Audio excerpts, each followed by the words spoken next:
The bell over the diner door rang once, then twice, then gunshots shattered the night outside.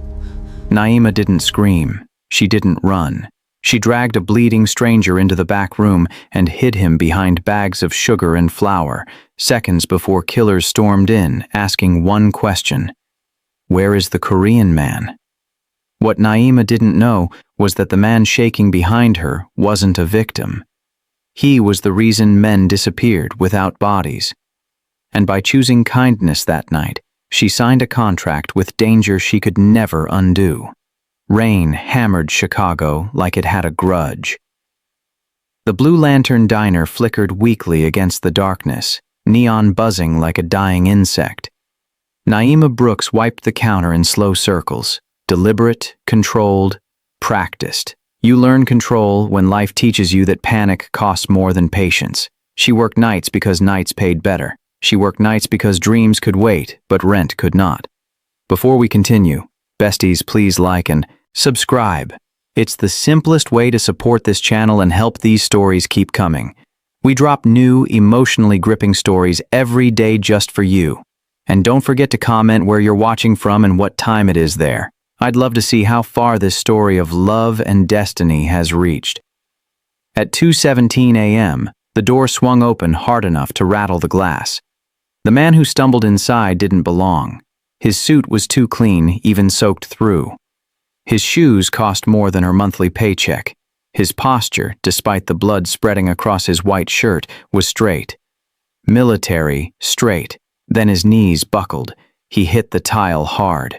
Blood pooled beneath him, dark and spreading fast. Naima's body moved before her brain caught up. She dropped the rag and knelt beside him, pressing her apron against the wound on his side. His eyes opened, dark, sharp, calculating even through pain.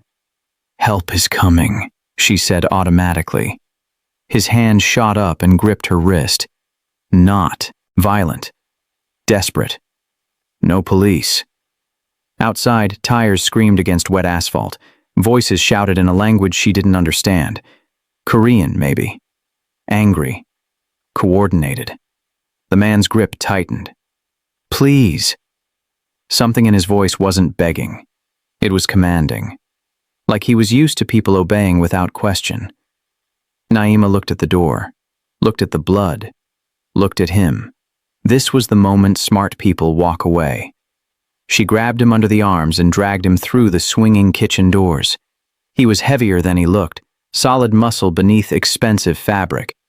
She shoved him behind the industrial shelves stacked with 50-pound bags of sugar and flour, threw a tarp over him, and kicked his blood trail under a prep table. The diner door slammed open. 3 men entered. Black coats, empty smiles, guns worn like jewelry. Naima stepped back into the dining area, heart hammering so loud she thought they'd hear it. She grabbed her rag and started wiping the counter again. Slow, circles, controlled, practiced. The leader walked toward her. His smile never reached his eyes. "We're looking for someone," he said in perfect English. "Korean man. Bleeding. You see him?" Naima met his stare without flinching. She'd survived worse men than these. Different kinds of monsters maybe, but monsters all the same.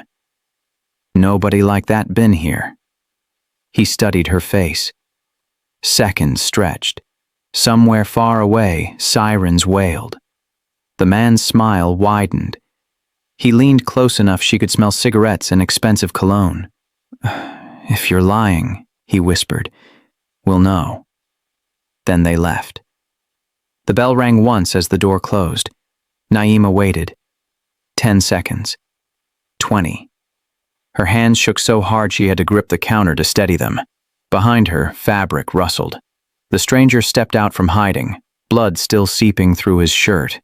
Even wounded, he stood like royalty. "You shouldn't have done that," he said quietly. She turned on him, anger replacing fear. "You're alive. Say thank you." He studied her with those sharp, calculating eyes. Then he spoke 4 words that changed everything. "My name is Seojin Kwon." The name meant nothing to Naima. In the Korean underworld, it meant fear itself. Who was this man that trained killers hunted him like prey? And why did they look afraid when they said his name? Naima pressed a clean towel against Seojin's wound. He didn't flinch, didn't make a sound. Men who survived what he survived learned to swallow pain like water. "You need a hospital?" she said. "No hospitals." His voice was steady despite the blood. "Hospitals keep records. Records become targets. Then you need to leave before those men come back." He shook his head slowly. "If I leave now, they'll assume you helped me. They'll come back and ask questions in ways you won't survive." Fear turned her stomach cold. "So what? You're just gonna bleed out in my storage room?" "I have people coming, but not for another hour." He met her eyes. "I'm sorry you're involved. Sorry doesn't pay rent when this place gets shot up." Something flickered across his face, almost like respect. "You're angry. Good. Fear makes people sloppy. Anger keeps them sharp." Naima grabbed the first aid kit from under the sink and knelt beside him. She'd patched up her younger brother enough times to know the basics. The wound was deep but clean. A knife, not a bullet. "Who were those men?" she asked, threading a needle. "Former associates who think I'm weak." He watched her hands without flinching as she cleaned the wound. "They're wrong. You don't look weak. You look expensive. Like mob movie expensive." His mouth twitched, not quite a smile. "Something like that." She pressed the needle to his skin. "This is gonna hurt." "Everything hurts eventually." His eyes stayed locked on hers. "Pain is just information." Naima stitched in silence. Outside, rain continued hammering the roof. Inside, fluorescent lights buzzed overhead. Every car that passed made her flinch. "Why'd you tell me your name?" she asked quietly. "If you're so worried about records and targets." "Because you deserve to know who you saved." He paused. "And because if they come back asking questions, my name might be the only thing that keeps you breathing." "Your name scares people that much?" "Some names carry weight." He looked away. "Mine carries consequences." She tied off the stitches and sat back on her heels. "You talk like someone who's used to giving orders." "I am." "And people just obey?" "Usually." His gaze returned to her. "You didn't." "I don't obey men with guns. Already learned that lesson." Seojin studied her face like he was reading a contract. "What's your name?" "Naima Brooks." "Naima." He said it carefully, like he was memorizing it. "Thank you." "Don't thank me yet. We might both be dead in an hour. If we die, it won't be in an hour." He pulled a phone from his jacket, cracked screen, but still working. "They'll wait until morning. Daylight makes bodies easier to clean up." Her stomach twisted. "You say that like you know from experience." "I do." Before she could respond, headlights swept across the front windows. A black SUV rolled past slowly, too slowly. They both froze. The vehicle circled the block once, twice, then parked across the street, engine idling. Seojin's jaw tightened. "That's not my people." "Then who?" "Someone patient." He tried to stand, winced, stayed down. "Someone who knows I'm wounded and waiting for backup." Naima's pulse hammered in her ears. "So what do we do?" "We wait and hope my men arrive first." He looked at her with something close to regret. "You should have let me die." "Maybe." She moved to the window, staying in shadow. "But I didn't." The SUV's headlights cut through the rain like searchlights. Inside, she could see shadows moving, counting heads, planning entry points. Seojin spoke quietly behind her. "Naima." "Yeah?" "When they come through that door, stay behind me." "You can barely stand." "I've fought worse odds bleeding worse than this. But could a wounded man really protect her from killers patient enough to wait? And why did his voice sound less like reassurance and more like goodbye? The back door exploded inward. Wood splintered. Metal shrieked. 3 men poured through the opening like water through a dam break. Seojin moved before Naima could breathe. He shoved her behind the industrial freezer and stepped into the open, blood still seeping through his makeshift bandage. His hands hung loose at his sides. Relaxed. Ready. The first man raised his gun. Seojin was faster. He closed the distance in 2 steps, redirected the weapon with one hand, drove his palm into the man's throat with the other.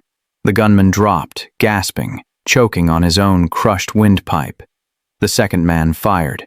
The bullet punched through a bag of flour. White powder exploded into the air like a smoke bomb. Seojin disappeared into the cloud. Naima pressed her back against cold steel, heart slamming against her ribs. Gunfire. Grunts. The wet sound of impact. Then silence. When the flour settled, 2 men lay on the ground. Not moving. Not breathing. The third man ran. Seojin stood in the center of the carnage, breathing steady despite the fresh blood soaking through his shirt. His eyes tracked the fleeing figure through the shattered door, calculating, measuring. Then he turned to Naima. "Are you hurt?" She couldn't speak, couldn't process what she'd just witnessed. The man who could barely stand 5 minutes ago had just dismantled 3 armed killers like they were children. "Naima," his voice sharpened. "Are you injured?" "No." The word came out hoarse. "What are you?" "Alive." He moved to the door, checked the alley, came back. "Because of you." Sirens wailed closer now, real close, maybe 2 blocks away. Seojin pulled a card from his jacket and pressed it into her palm. Black, embossed with a symbol she didn't recognize, a lotus flower wrapped in thorns. "If you need to disappear," he said quietly, "call this number. Someone will answer. They'll ask for a passphrase. Tell them, the lantern still burns. I don't want to disappear. I want my life back. Your life changed the moment you opened that door." He looked at the bodies, at the blood, at her. These men have friends, families, organizations. They'll want answers. So give them answers. Tell them you were here. If I do that, you become leverage. His jaw tightened. Leverage gets used, broken, buried. Fear and anger twisted together in her chest. So, I'm just supposed to what? Hide? Run? You're supposed to survive. He moved toward the front door, each step controlled despite his injury. "The card stays between us. Don't show it to police. Don't tell anyone you have it." "Why would I even need it?" He paused at the threshold, rain-soaked wind cutting through the diner. "Because the man who ran is named Junho. He's patient, methodical, and he never forgets a face." "You know him?" "He was my lieutenant once." Something cold flickered in Seojin's eyes. "Before he decided I was worth more dead than loyal." Black SUVs rolled up outside, different from before. Cleaner. Organized. Men in dark suits emerged, moving with military precision. One opened the rear door. Seojin looked back at Naima one last time. "Thank you for the kindness. I'll make sure it doesn't cost you everything." Then he was gone. The police arrived 3 minutes later. Naima told them the truth. Mostly. Armed men broke in. She hid. They fought each other. She didn't see faces clearly, couldn't identify anyone, couldn't explain the bodies.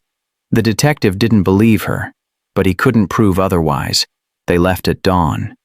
Told her to call if she remembered anything useful. Gave her a card that felt heavy as a threat.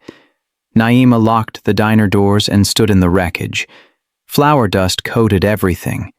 Blood stained the tile. Bullet holes punctured the walls. Her phone buzzed. Unknown number. The message was simple. "The debt is paid, stay safe." She deleted it immediately, but in her pocket, the black card with the lotus and thorns felt like it was burning through fabric. Could she really go back to normal when normal no longer existed? And why did safety from one monster feel like an invitation from another? 3 days passed without incident. Then Naima's landlord showed up with rage in his eyes and lies in his mouth.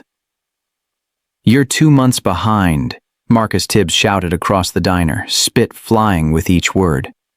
2 months, Naima. I want my money or you're out." She kept her voice level.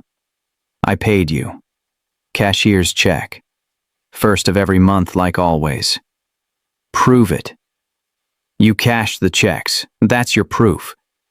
Marcus stepped closer, invading her space with cheap cologne and cheaper threats.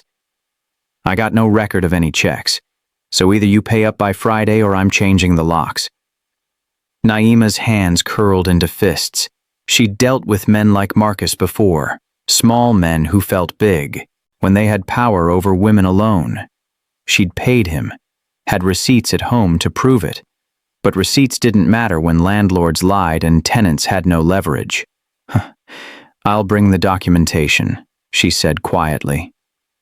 "Tomorrow morning." "You do that." Marcus turned to leave, then stopped, smiled. "And Naima? Bring cash this time. I don't trust your checks no more." The door opened before he reached it. A man stepped inside. Expensive suit, empty smile. The same killer from 3 nights ago. Junho. Naima's blood turned to ice. Marcus looked between them, confused. "You know this guy?" "We've met." Junho's smile widened. "Haven't we, Naima?" Every instinct screamed run. But running confirmed guilt. So she stood her ground and lied with her whole chest. "Never seen him before in my life." Junho walked past Marcus like he didn't exist and stopped 2 feet from Naima. Close enough she could see the scar on his neck. Close enough to grab her if he wanted. "You have something that belongs to my organization," he said softly. "I'd like it back." "I don't know what you're talking about." "The Korean man who bled on your floor. Where did he go?" Marcus backed toward the door. "Look, I don't want no trouble. I'm just here about rent." Junho didn't look at him. "Leave." Marcus left. The door closed. The lock clicked. Junho's smile never faltered. "I'm going to ask you one more time," he said. "Where is Seojin Kwan?" "I don't know anyone by that name." "You're a terrible liar." He reached into his jacket. Naima grabbed the coffee pot from the warmer, still hot, still full, and swung it at his face. Junho dodged, but not fast enough. Scalding liquid splashed across his shoulder. He hissed, stumbled back. Naima ran for the kitchen, for the back door, for anywhere that wasn't here. She made it 3 steps before strong hands grabbed her shoulders and slammed her against the wall. Air exploded from her lungs. Stars burst behind her eyes. Junho's face was inches from hers now. The smile was gone. "Seojin didn't save you," he whispered. "He cursed you." Then the front window shattered. Black SUVs surrounded the diner. Doors opened. Men stepped out. Not killers this time. Soldiers. Disciplined. Armed. Organized like a military unit. And then Seojin emerged. Clean suit. Pressed shirt. No blood. No injury. He looked like power wore expensive fabric and walked on 2 legs. Junho's grip loosened. Seojin stepped through the broken window, glass crunching under Italian leather shoes. He didn't look at Naima. Didn't look at Junho. He looked at the space between them like he was calculating distance and damage. "Let her go." His voice was quiet, controlled, absolute. Junho released Naima and stepped back, hands raised. "I wasn't going to hurt her." "Yes, you were. She attacked me because you threatened her." Seojin moved closer, each step deliberate, in her place of business, alone, without witnesses. Junho's confidence cracked. "I was just asking questions. You were establishing dominance." Seojin stopped 3 feet away. "On someone under my protection." The words hit the air like a judge's gavel. Junho went pale. You claimed her? I'm claiming nothing. Seojin's gaze finally shifted to Naima. Something in his eyes looked almost apologetic. I'm stating fact. This woman saved my life. That creates obligation, debt, consequences. For who? Junho asked carefully. For anyone who forgets that mercy deserves protection. Seojin turned back to him. You have 5 seconds to leave Chicago. If you're still here in 6, my men will help you relocate, permanently. Junho looked at Naima, at Seojin, at the armed men outside. He nodded once and walked out the door without another word. Silence filled the diner. Seojin approached Naima slowly, like she might run. Are you hurt? No. Her voice shook. What just happened? I kept my promise. What promise? That kindness wouldn't cost you everything. He gestured to the broken window. I'll have this repaired, and your landlord won't be bothering you anymore. His accounts have been reviewed. Turns out he's been stealing from multiple tenants. The authorities will be informed. Naima pressed her back against the wall, trying to process. You can do that? Just make problems disappear? When necessary. And what does that make me? Your charity case? Something flickered across his face. Respect, maybe, or recognition. It makes you someone who chose compassion when violence was easier. That's rare, worth protecting. I don't need protection. I need my life back. Your life is still yours. He pulled a phone from his pocket and made a call. Spoke rapidly in Korean, hung up. But the world now knows you're connected to me. That changes things, creates enemies, opportunities, danger. I didn't ask for any of this. I know. He looked at her with something close to regret. But you have it anyway. One of his men approached, spoke quietly in his ear. Seojin nodded and turned back to Naima. I have to leave, but my people will watch this place. You won't see them, but they'll be there. If anyone threatens you, they'll intervene. And if I don't want them watching, then tell me now, and I'll pull them back. His eyes held hers. But Junho isn't the only one who knows your face. Others will come. Test boundaries. Push limits. That's how this world works. Naima looked at the shattered window, at the coffee stains on the floor, at the man who'd turned her quiet life into a battlefield she never enlisted for. What do I call you? She asked quietly. When danger shows up and I need help I didn't want? Seojin. He handed her a different card, this one with a direct number. Use it when words aren't enough. Then he left. SUVs pulled away. Glass crunched under tires. The morning sun cut through the broken window, painting everything in sharp, unforgiving light. Naima stood alone in her diner, holding a phone number that felt like both shield and shackles. Protection sounded safe until she realized it came with a price tag written in blood. But was the cost of accepting help higher than the cost of refusing it? The diner felt different after Seojin left. Quieter. Heavier. Like the walls remembered violence and couldn't forget. Naima swept glass for the 3rd time that morning. Each shard caught the light differently. Some clear, some stained with coffee, some edged with blood she couldn't quite scrub away. A construction crew arrived at noon. Didn't ask questions. Didn't request payment. Just measured the window, removed the frame, installed new glass, and disappeared within 2 hours. When they left, the window looked better than before. Cleaner. Stronger. Like it had never been shattered at all. But Naima still saw cracks.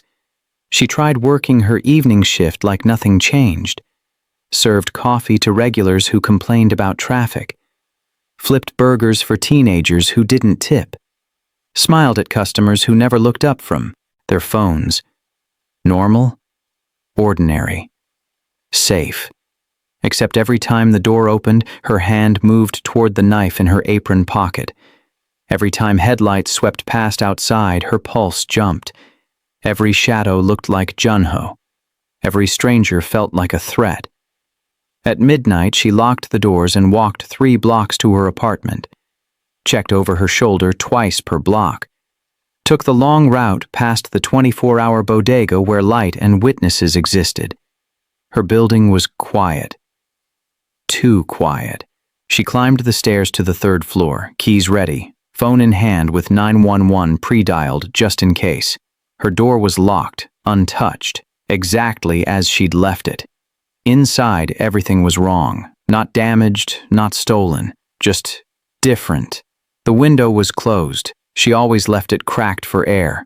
Her mail sat in a neat stack on the kitchen counter. She'd left it scattered on the table. Her coffee mug had been washed and placed in the drying rack. She'd left it in the sink. Someone had been here. Someone careful. Someone who wanted her to know they could enter whenever they wanted. Naima's hands shook as she checked the closets, the bathroom under the bed. Empty. All empty. But on her pillow sat a single white card with embossed text, "You are protected." No signature, no number, just a statement that felt more like surveillance than safety. She grabbed her phone, stared at the number Seojin had given her, thought about calling, demanding answers, demanding privacy, demanding her life back. Instead, she deleted the contact and threw the card in the trash. Then she dragged a chair under the doorknob, checked the window locks 3 times, and sat on her bed with the lights on until sunrise. She didn't sleep. Couldn't sleep. Every creak in the hallway sounded like footsteps. Every car outside sounded like SUVs. Every breath felt like borrowed time. At 6 a.m., her phone buzzed. Unknown number. Again. The message was simple. "The chair won't stop them, but we will." She stared at the screen. The words that proved someone was always watching, always knowing, always there whether she wanted them or not. Naima typed back, "Leave me alone." The response came immediately. When you're truly alone is when you should worry. She threw the phone across the room. It hit the wall and clattered to the floor, screen cracked but still glowing. That morning, she called in sick to work for the first time in 2 years. Spent the day looking for new apartments she couldn't afford. Researched how to disappear legally. Googled how to escape organized crime protection. Every search led to the same answer. You don't. By evening, reality settled in her chest like concrete. Seojin hadn't saved her. He'd claimed her, marked her, turned her into property protected by violence and surveillance she never consented to. And the worst part? She was safer now than she'd ever been. Her landlord stopped harassing her. Marcus actually apologized the next day, stammering about clerical errors and misunderstandings. Said her rent was paid through the year. Gave her his personal cell in case she needed anything. Anything at all. Men who used to catcall her on the street now crossed to the other sidewalk. Eyes that used to linger too long now looked away. The neighborhood suddenly treated her like she mattered, like she was connected, like touching her meant consequences. She hated it, hated how safe felt like a cage, hated how protection tasted like poison, hated that the card she threw away still sat in her mind, memorized, ready. 3 days after Junho, Naima returned to work, served coffee, flipped burgers, smiled at customers, pretended everything was fine. But when she wiped down tables, she noticed the man in the corner booth. Different face. Same energy. Watching. Waiting. Protecting. She didn't acknowledge him. Didn't thank him. Didn't do anything except exist in the space between freedom and safety that Seojin had carved out without permission. That night, walking, home, she felt eyes on her back. Not threatening, just present. Shadows that moved when she moved, distance that maintained itself precisely. And on her pillow when she got home, another card. This one had a different message. Safety is not a gift.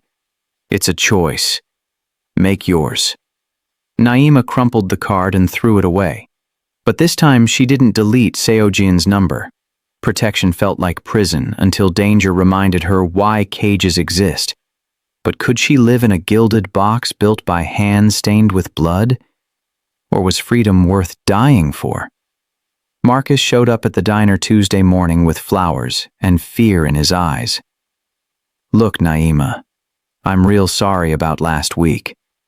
He set the bouquet on the counter like an offering to an angry god. "I got my records confused. You're paid up, way up.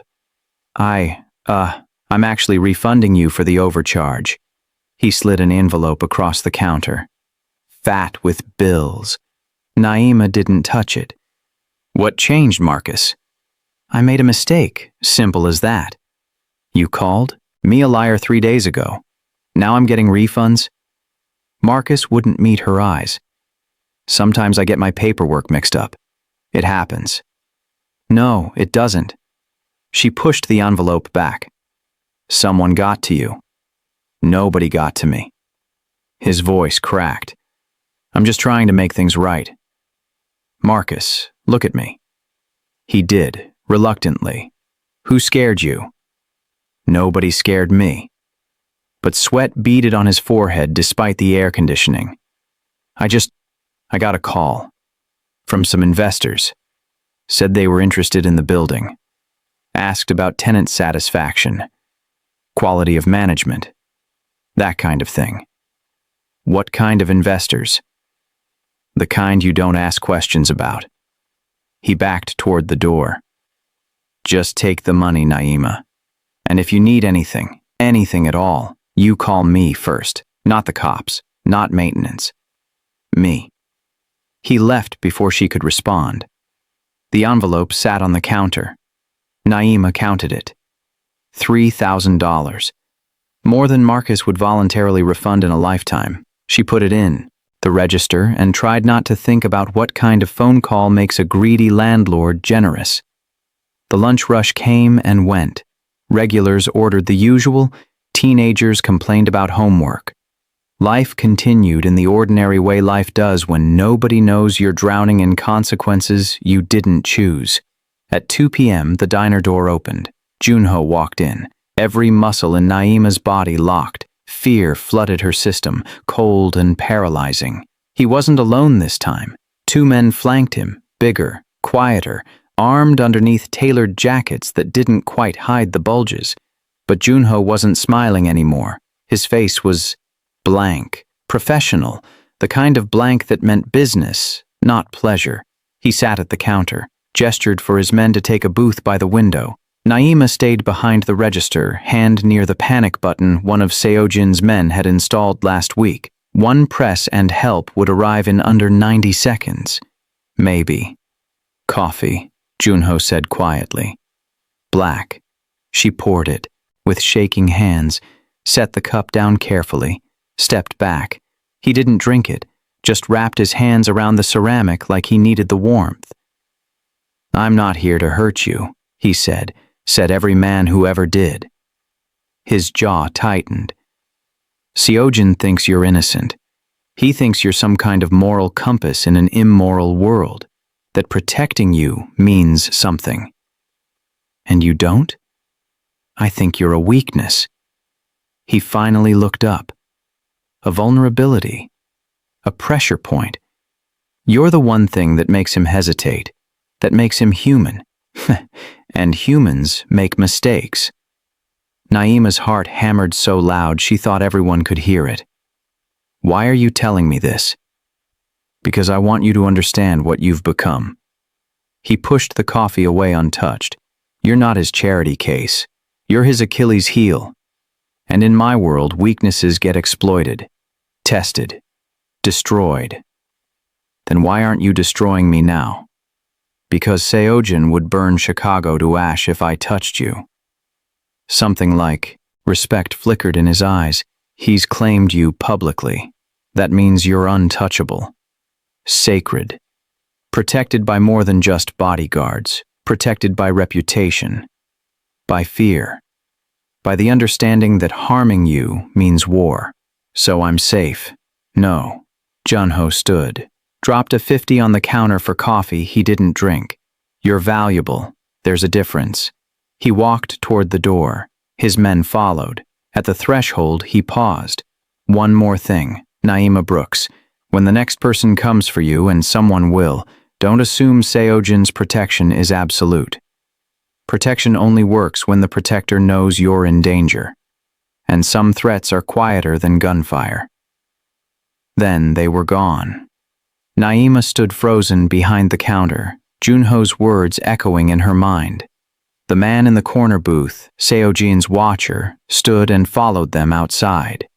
2 minutes later, her phone buzzed. Unknown number. Junho has been escorted to the airport. He won't return. She stared at the message, at the proof that someone always watched, always knew, always intervened before she even asked for help. The $50 bill sat on the counter. She picked it up. Underneath was a handwritten note in Junho's sharp script. You saved a monster. Now you live with monsters. Choose carefully which one you trust. Naima crumpled the note and threw it away, but the words stayed, burned into her brain like a brand she couldn't remove. That night, she locked the diner early, walked home, checked her apartment, found nothing disturbed, no cards, no messages, no signs of intrusion, just silence, heavy, suffocating, lonely. She sat on her bed and stared at her phone, at the number she hadn't deleted, at the choice she'd been avoiding since the night she dragged a bleeding stranger away from death. Her thumb hovered over the call button. Outside, car doors closed, engines started. Shadows moved with purpose and precision. She was never alone, never unprotected, never free, but she was alive. And alive meant choices still existed. Junho warned her that protection has limits.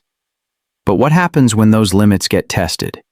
And when monsters promise safety, who protects you from your protectors? Subscribe now and turn on notifications so you never miss what happens when Naima finally makes her choice.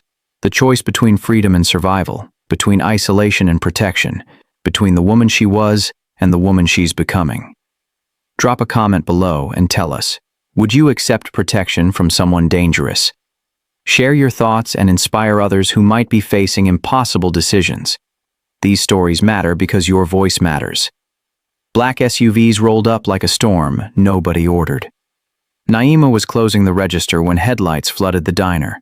4 vehicles, maybe 5. Doors opened in synchronized precision. Men stepped out wearing suits that cost more than her monthly rent. Then Seojin emerged from the center vehicle. He looked different, cleaner, sharper, like the wounded man from a week ago had been replaced by someone born wearing power like a second skin. He walked through the door without knocking, without asking, like he owned the building and everything inside it. His eyes found hers immediately. We need to talk. Behind him, his men formed a perimeter outside. Professional, disciplined, the kind of presence that made pedestrians cross the street without knowing why. Naima stayed behind the counter, anger rising in her chest. You can't just show up here like this. I can. And I did. He gestured to a booth. Please, sit. This is my place. I don't take orders here. Something flickered across his face. Not anger. Respect, maybe. Then I'll ask instead of command. Will you sit with me? She wanted to refuse, wanted to throw him out, wanted to scream that she never asked for protection, or surveillance, or men in expensive suits treating her diner like a war room. But curiosity won. It always did. She sat. Seojin folded his hands on the table. Junho came here yesterday. How did you... She stopped. Of course he knew. Your watchers told you.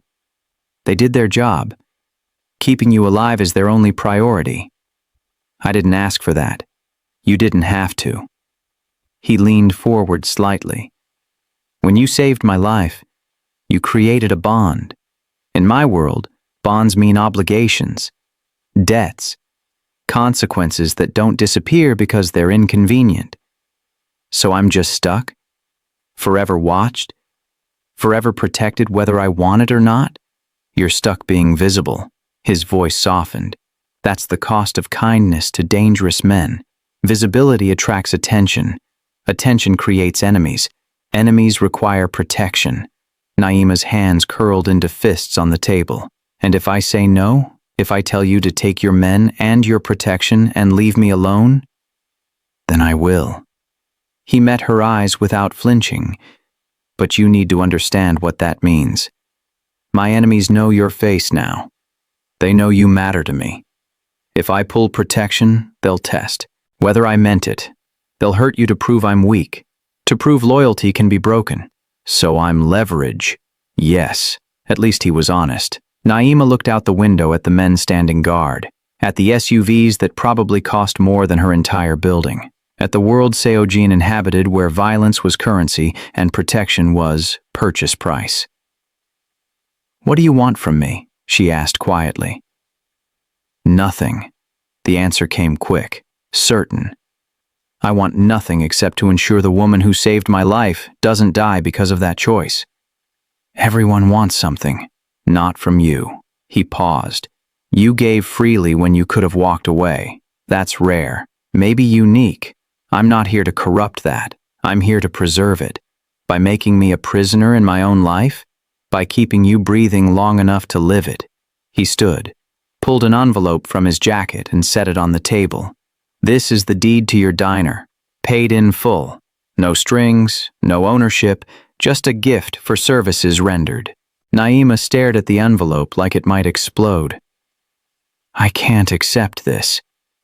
"You already have. The transfer was completed this morning." He moved toward the door. "You're not my property, Naima Brooks. You're not my employee. You're not under contract or obligation. You're simply someone I owe, and I pay my debts. What if I don't want the diner? Then sell it, keep it, burn it down. The choice is yours." He paused at the threshold. "But understand that ownership comes with protection. This building is now connected to my interests, which means anyone threatening it threatens me. You're boxing me in. I'm giving you options you didn't have before." His eyes held hers across the distance. "You can hate me for it. Most people do, but you'll be alive to hate me safely. That's worth something." One of his men approached and spoke quietly in Korean. Seojin nodded and turned back to Naima one last time. "There's a banquet tomorrow night. High profile, dangerous people pretending to be. Civilized."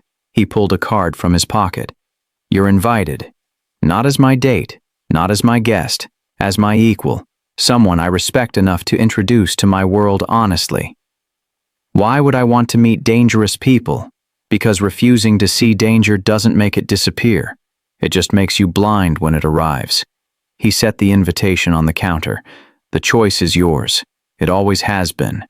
Then he left. SUVs pulled away. Silence returned.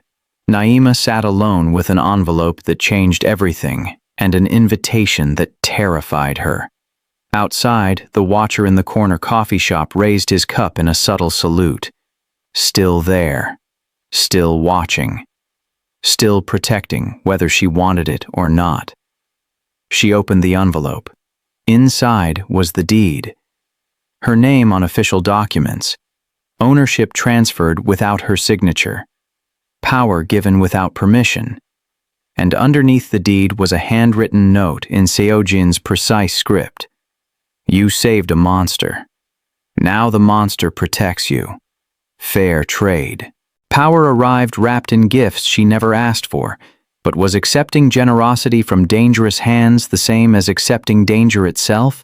And could she really attend a banquet in a world where dinner conversations might end in bloodshed? The dress arrived at her apartment Tuesday morning. Naima didn't order it, didn't request it, just found a garment bag hanging on her door with a note. For tomorrow. No obligation, just possibility. She almost threw it away. Almost called Seojin and told him to stop trying to dress her like a doll. Almost burned the whole thing on principle. Instead, she opened the bag. The dress was as midnight blue. Simple. Elegant. Nothing flashy or revealing. Just quality fabric cut by someone who understood bodies and beauty without objectifying either. It fit perfectly. Of course it did. She stood in front of her bathroom mirror wearing a dress that cost more than 3 months' rent and tried to recognize herself. The woman staring back looked confident, powerful, like she belonged in rooms where decisions got made and consequences got distributed. It was terrifying. Her phone buzzed. Unknown number. Always unknown. The car arrives at 7 p.m. You're not required to attend, but you're welcome if you choose. Naima typed back, "Stop watching me." The response came immediately. "We watch threats, not you. There's a difference." She threw the phone on her bed and paced her small apartment. Back and forth. Back and forth. Wearing a dress she didn't buy to attend an event she didn't want at the invitation of a man who'd turned her life into surveillance theater. But curiosity burned. It always did. What did Seojin's world actually look like? Who were these dangerous people pretending to be civilized, and why did he want her there at all? At 6:45 p.m. she made her decision. She put on the dress, applied minimal makeup, wore her regular shoes because she refused to let him control everything. Then she waited by the window, heart hammering, second-guessing every choice.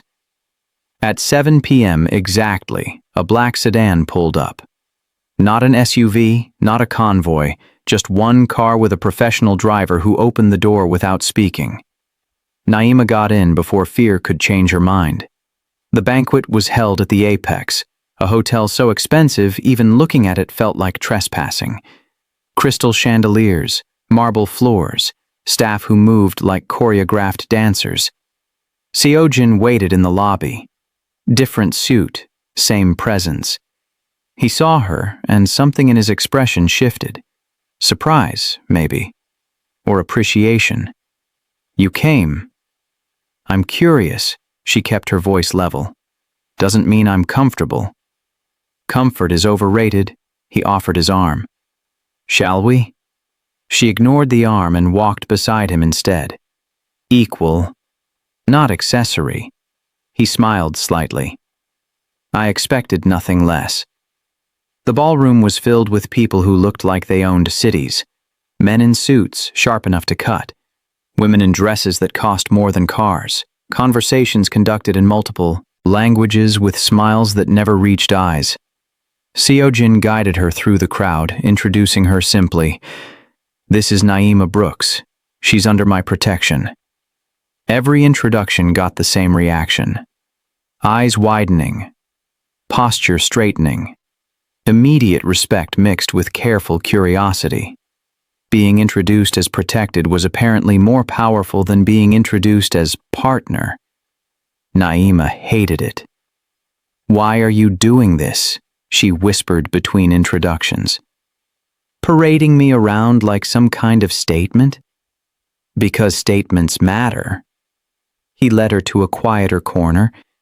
"Every person in this room is evaluating whether my protection is worth respecting. Seeing you here, confident, defiant, unafraid, proves that my word carries weight, that promises aren't empty. So, I'm a prop. You're proof," he caught her gaze. "Proof that mercy exists even in violent worlds. Proof that kindness doesn't always get punished. Proof that I keep my commitments. What if I don't want to be proof of anything? Then you walk out that door and never see me again." His voice was quiet, honest. "But understand what you're walking into. These people now know you exist, know you matter. That information doesn't disappear. It spreads, becomes currency, gets traded in conversations you'll never hear." Fear and anger twisted together in her chest. "You made me a target by bringing me here. You became a target the moment you opened your diner door." He leaned closer. "I'm just making sure everyone knows the target is protected. There's a difference between being hunted and being respected.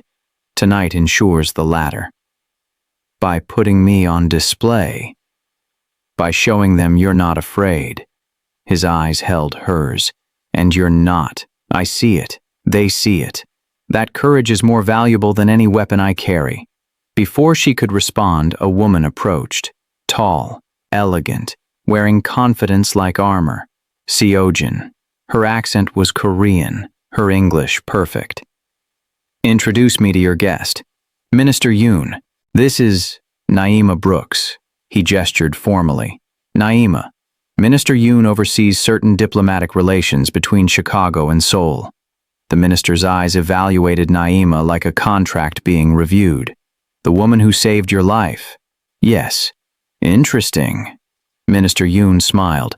And now you parade her at formal events, making statements, creating obligations.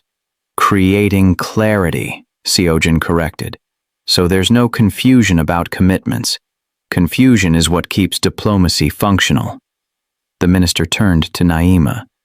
Do you understand what you've become, Ms. Brooks? A complication, Naima said before she could stop herself. Minister Yoon laughed, actually laughed. Honest, how refreshing. She looked at Seojin. I like her. Don't let her get killed. Then she walked away. Seojin exhaled slowly. That went better than expected. Better how? She basically said, I'm going to die. She acknowledged your existence.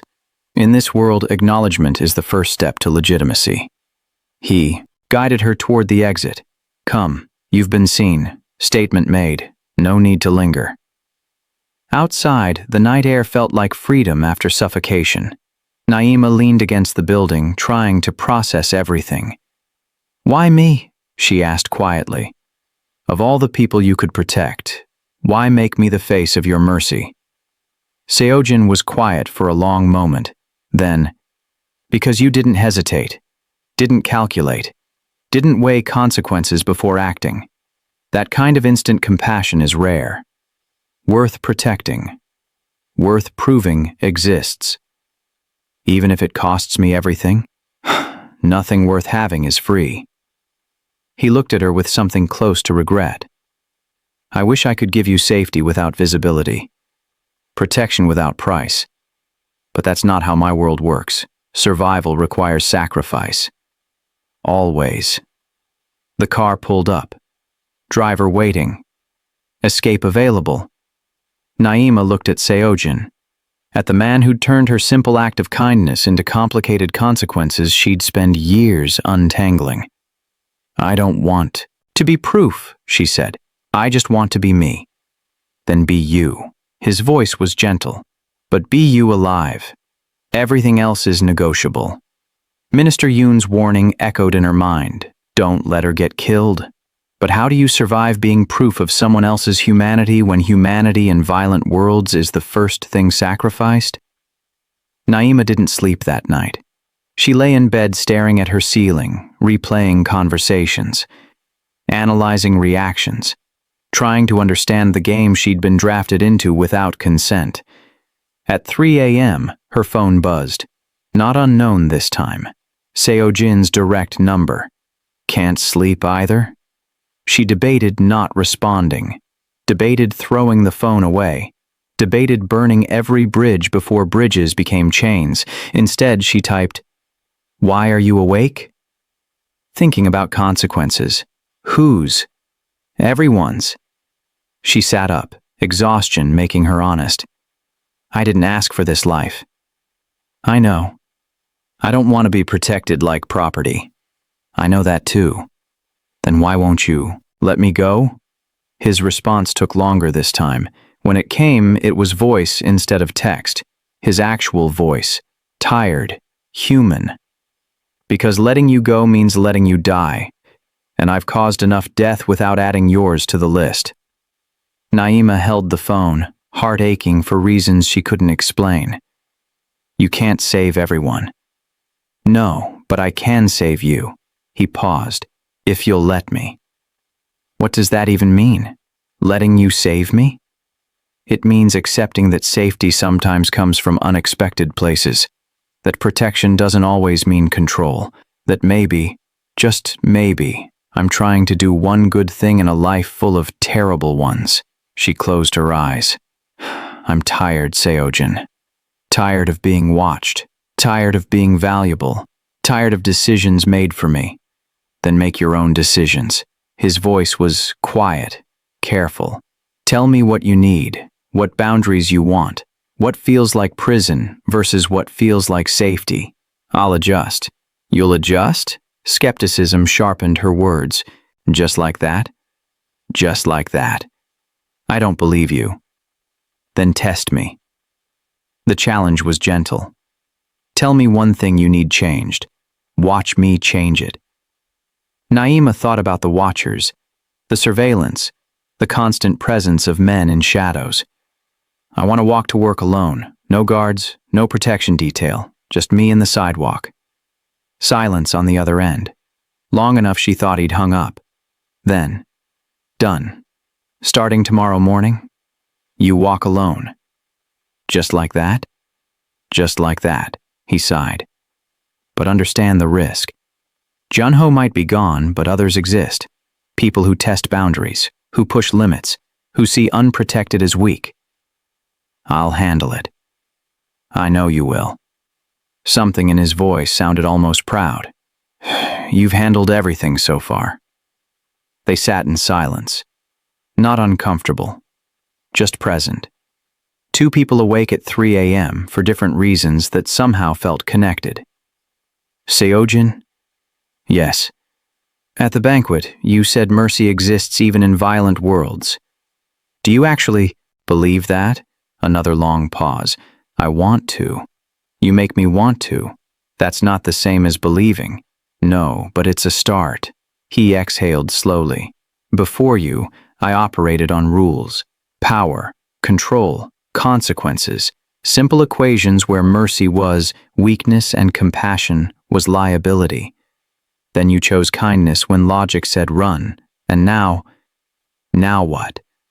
Now I have to reconcile who I am with who I want to be when you're watching. Naima's throat tightened. Don't put that on me. Don't make me responsible for your morality. I'm not. I'm making myself responsible. His voice was firm. You're not changing me. You're revealing what was already there, what got buried under years of survival and violence. That's different. Is it? It has to be. He sounded tired, really tired. Because if kindness only matters when it's witnessed, then it's performance, not principle. And I need it to be principle, for both our sakes. Naima lay back down, phone pressed to her ear. Outside, Chicago, hummed with late-night traffic. Inside, she felt something shifting. Not love, not trust, just recognition. Two people trying to navigate impossible situations with inadequate tools. What happens next? She asked quietly. Next, you walk to work alone tomorrow. Prove to yourself you still can. That protection isn't prison. He paused. And I prove I mean what I say.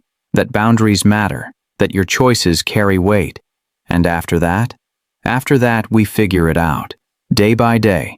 Decision by decision. No scripts, no predetermined endings. Just two people trying to survive worlds that don't forgive weakness. Sounds exhausting. It is. A slight smile in his voice. But you're already doing it. Have been since the night you hid me behind sugar bags. This is just the next chapter. They talked until sunrise. About nothing important. About everything important. About childhood dreams and adult compromises. About fear and courage and the blurry line between. When morning came, Naima felt different. Not safer, not freer, just clearer. Like fog had lifted enough to see the path, even if the destination remained hidden. She walked to work alone that morning. No watchers, no shadows, just her and Chicago waking up together. It felt dangerous, liberating, terrifying, perfect. And when she arrived at the diner, she found a single white card on the counter. Not a message, not a warning, just coordinates. latitude and longitude. She looked them up. The location was a small park 3 blocks away. Quiet, public, safe. At noon, she walked there. Seojin sat on a bench feeding pigeons like he had nothing better to do. He saw her approach and stood. You came. You asked. I suggested. There's a difference. He gestured to the bench. Walk with me? They walked, not touching, not performing. Just 2 people navigating space together. Thank you, she said eventually, for pulling the guards. Thank you for trusting me enough to ask. He glanced at her. Did it feel different? Walking alone? Scary, free, both. She kicked a pebble. I kept looking over my shoulder, expecting shadows that weren't there. They're still there, just further back. He caught her look. I pulled close protection. Not all protection. Emergency response stays active. If something happens, help arrives. But daily surveillance stopped. You're not being watched anymore. How do I know that's true? Because I'm telling you, and so far I've kept every promise. His eyes held hers. Have I lied to you yet? She thought about it. Really thought. No, you've been honest. Terrifyingly honest. Then trust that honesty now. They stopped walking, faced each other. I'm trying, Naima. To be better. To honor what you represent without suffocating it. To protect without controlling. It's not easy. I don't have models for this. But I'm trying. Naima looked at this man. This dangerous, complicated, impossible man, and saw something she didn't expect. Vulnerability. Real. Raw. Unguarded. I see you trying, she said softly. And I appreciate it. But appreciation isn't the same as acceptance. I know. He nodded. So where does that leave us? I don't know. Honest. True. Maybe nowhere. Maybe somewhere. I just need time to figure out what life looks like when protection feels like partnership instead of prison. Take all the time you need. He started walking again. I'll be here. Not watching. Not hovering. Just here. When you decide what here means. 2 people stood at the crossroads between danger and dignity. One offering protection without possession. One demanding freedom without abandonment. But could safety and autonomy coexist when the protector's world was built on control? 6 weeks passed without incident. Naima walked to work alone. Served customers, paid bills, lived life in the ordinary way life insists on being lived even after extraordinary things happen. Seojin kept his distance. No calls, no visits, no mysterious cards or surveillance updates, just silence. The kind of silence that felt like respect instead of abandonment. She almost missed him. Almost, which was terrifying in its own way. Then one Tuesday morning, Marcus appeared at the diner. No flowers this time, no fake apologies, just fear etched so deep in his face it looked permanent. Someone's asking about you, he said without preamble. Not Seojin's people, the different energy. Dangerous energy. Naima's stomach dropped. Who? Didn't give names, just showed pictures of you. Asked if I knew where you worked, where you lived, your schedule. Marcus was shaking. I didn't tell them anything, but they weren't asking politely. What did they look like? Korean, professional, smiling in ways that made my skin crawl. He backed toward the door. I'm telling you because you've always been decent to me, even when I wasn't decent back. But I can't protect you, Naima, and I can't afford to die trying. Then he ran. Naima stood frozen behind the counter, heart hammering, breathing shallow, every instinct screaming danger. She pulled out her phone, stared at Seojin's number, the one she hadn't called in 6 weeks, the one she promised herself was only for emergencies. This qualified. She dialed. He answered on the first ring. Naima. Just her name. But the way he said it, careful, controlled, alert, told her he'd been waiting for this call. Someone's looking for me, asking questions, showing pictures. Where are you? The diner. Lock the doors. Back room. Now. Command mode activated.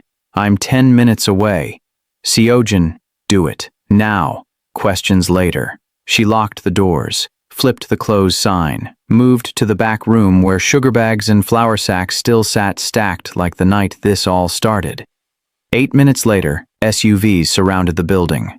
Seojin entered through the back door, flanked by 4 men. All armed, all professional, all moving with the kind of precision that meant this wasn't their first extraction. He saw her and something in his expression relaxed, just slightly. You're okay. For now. For longer than now. He pulled out his phone, made calls in rapid Korean. Listened. Nodded. Hung up. It's Junho's people. He sent a crew from Seoul to test whether my protection was real or performance. You said he was gone. He is. Permanently. Seojin's voice went cold. This is his last play. Revenge from beyond reach. He knew it would take weeks for his people to mobilize. Knew I might drop guard, knew you might relax. Fear turned her legs weak. So what now? Now you choose. He met her eyes. Option 1. I eliminate the threat. Quietly. Permanently. You never hear from them again. But you live knowing I killed for you. And option 2? You disappear. New city. New identity. New life. I fund it completely. No strings. No contact. You walk away clean. Those are my options? Violence or exile? Those are the options my world provides. His jaw tightened. I wish I had better ones. But this is the price of visibility. The cost of connection. The consequence of kindness to dangerous men. Naima looked at him.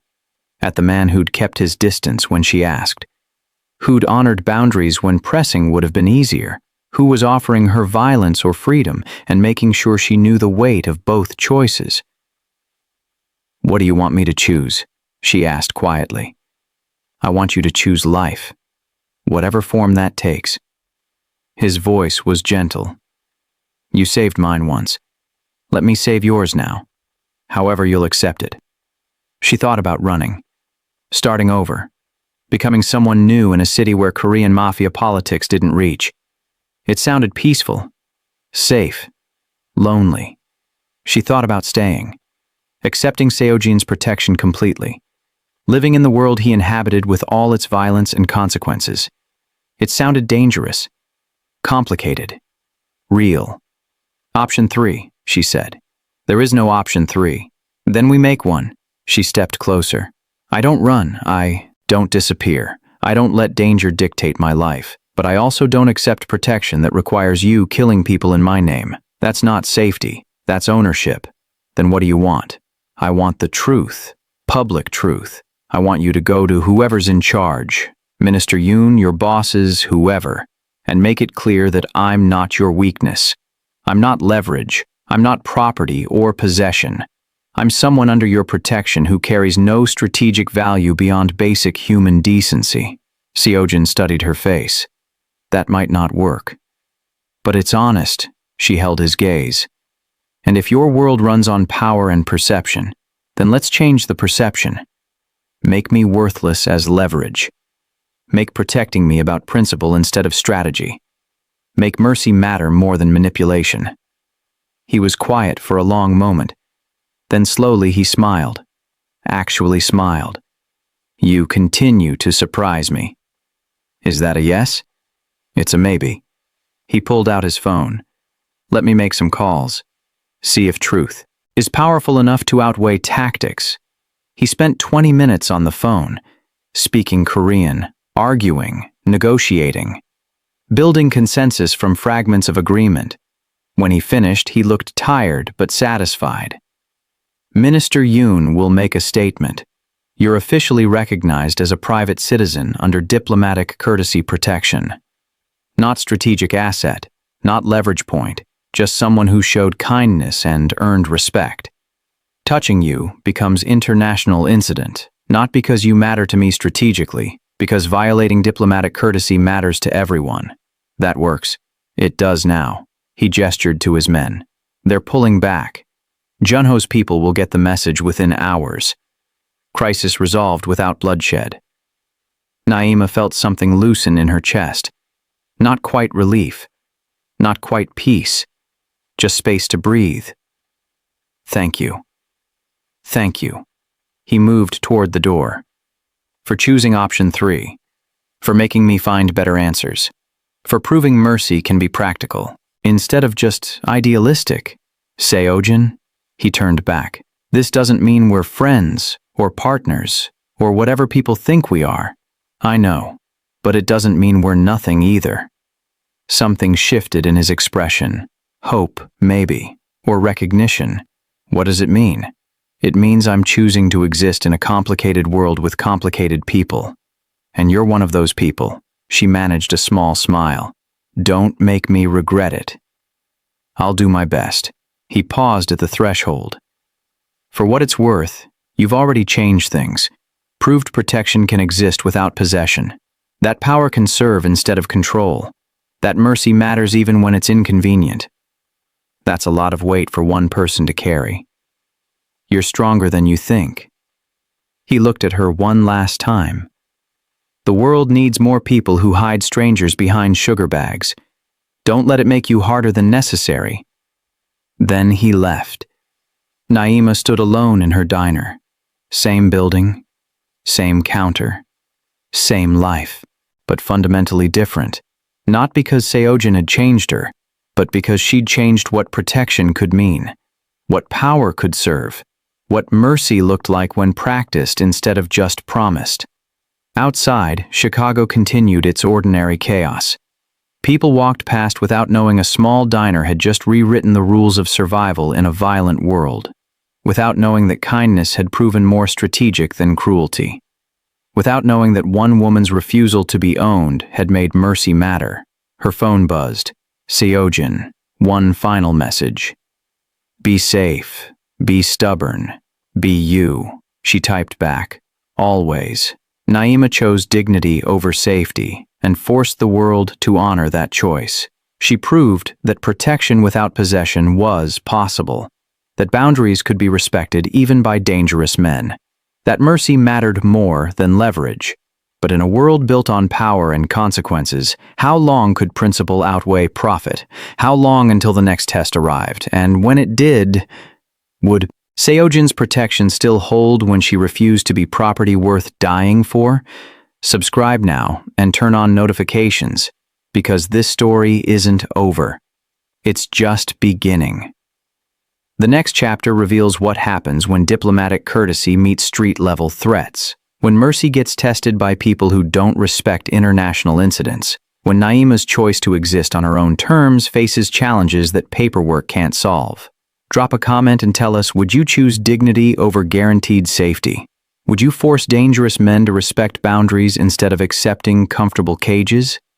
Share your thoughts and inspire others facing impossible choices. These stories matter because your voice matters. We'll see you in the next chapter, where protection becomes partnership and mercy proves whether it's principle or just performance.